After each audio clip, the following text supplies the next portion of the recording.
Hey, salut tout le monde, c'est Max Gars, j'espère que vous allez bien. Et aujourd'hui, je suis très heureux de vous sortir l'un de mes gros projets. C'est Quoi de neuf chez Meian, une émission qui apparaîtra tous les 2 ou 3 mois. En fait, tout dépend du rythme de parution des mangas. Avant que tu mettes... Aïe. Avant que tu mettes ton pouce rouge, car c'est une émission pro Meian, sache que tu dois rester jusqu'à la fin, car j'ai une annonce très importante à te faire. Sinon, en fait, c'est aussi clairement... c'est mon idée. Et puis, franchement... ça me fait gagner un temps considérable sur mes autres projets. Car au lieu de faire 8 vidéos sur 8 mangas différents, je réunis tous ces mangas en une seule. Et je trouve que c'est beaucoup plus sympa et beaucoup plus pratique. Et par ailleurs, je fais ça avec seulement 3 parties. Nouveautés, reviews, et j'ai pas une troisième main pour faire notre pouce pour dire les infos. Donc ne tardons plus longtemps, et c'est parti.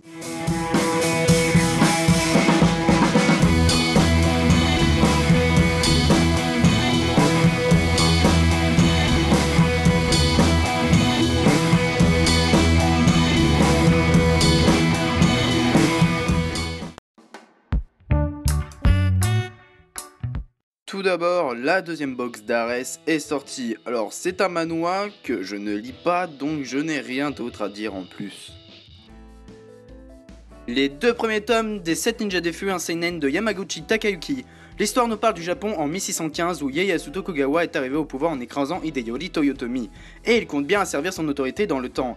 Il forme donc une milice qui a pour mission de traquer les survivants du clan Toyotomi. Ceux qui s'opposent à lui sont exécutés par le dieu de la guerre Kibitsuhiko no Nikoto.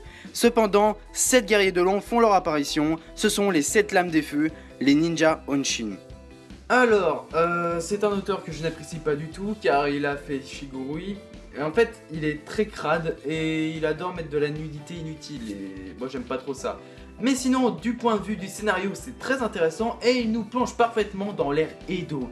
Franchement, âme sensible, s'abstenir, mais c'est très cool. Les 2 premiers tomes de Balthazar, un seinen de Nakajima Michitsune. L'histoire nous parle de Balthazar, un soldat dans une puissante armée. Sa vie prend une tournure radicale lorsqu'il passe du champ de bataille à une école militaire, où il est affecté en tant que conseiller. Une nouvelle carrière et une nouvelle façon d'appréhender le monde de la guerre s'offrent donc à lui.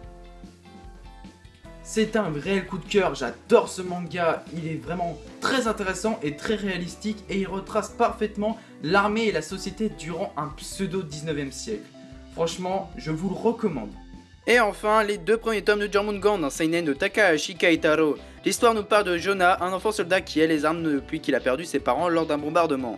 Il s'infiltre dans la milice privée de Koko Ekmatyar, une jeune vendeuse d'armes au caractère pour le moins explosif.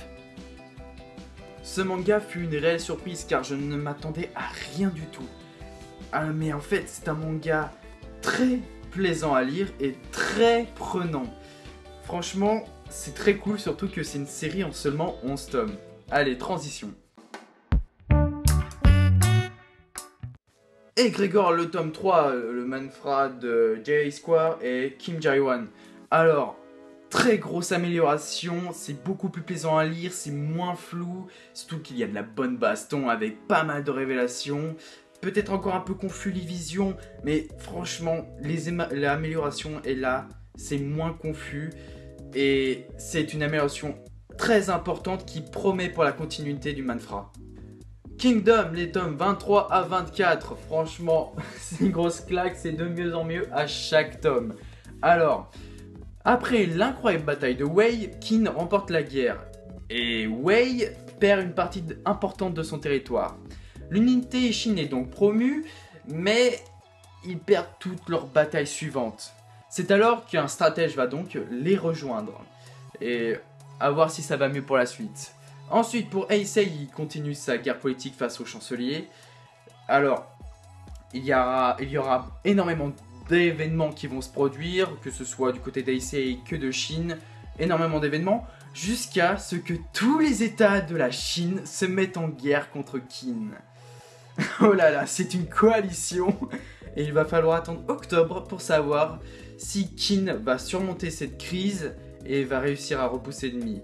Car c'est le bordel. Mais Qin ne sombre pas. Allez, transition.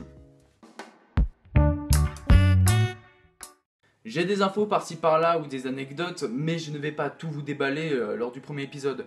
Donc j'ai sélectionné 2 infos pour cette première émission. Tout d'abord, la réédition de Eureka sous forme de coffret. Alors la première sortira le 7 octobre 2019, mais il n'y a pas encore de visuel, mais ça ne saurait tarder. Ensuite, une info très importante qui va aussi concerner ma chaîne, j'organise un concours pour vous faire gagner les 2 tomes de Jormungand. Alors, non, il n'y en a pas un qui va gagner le tome 1 et l'autre le tome 2. Les deux recevront les 2 tomes chez eux. Alors, j'organise non plus un concours parce que j'ai envie de vous refiler des mangas de merde. Parce que Jormungand, c'est un manga que j'ai beaucoup aimé, mais que je possède les tomes 1 et 2 en triple. Alors, vous voyez là, tome 1 et 2, tome 1 et 2, et ça, ce sont les miens qui sont là, tome 1 et 2, voilà. Et aussi, c'est parce que je suis très généreux et que Meian l'est aussi.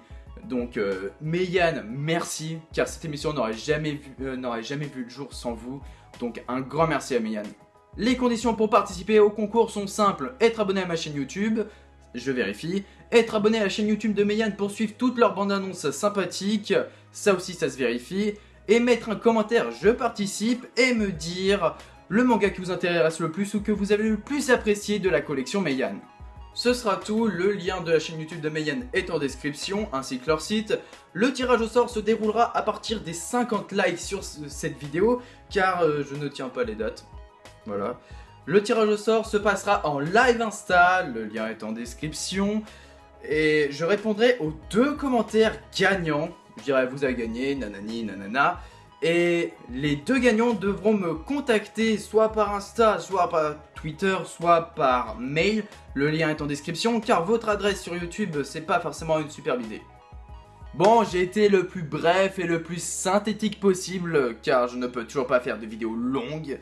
Sinon elles auraient bien fait 20 ou 30 minutes car j'ai tellement de choses à dire.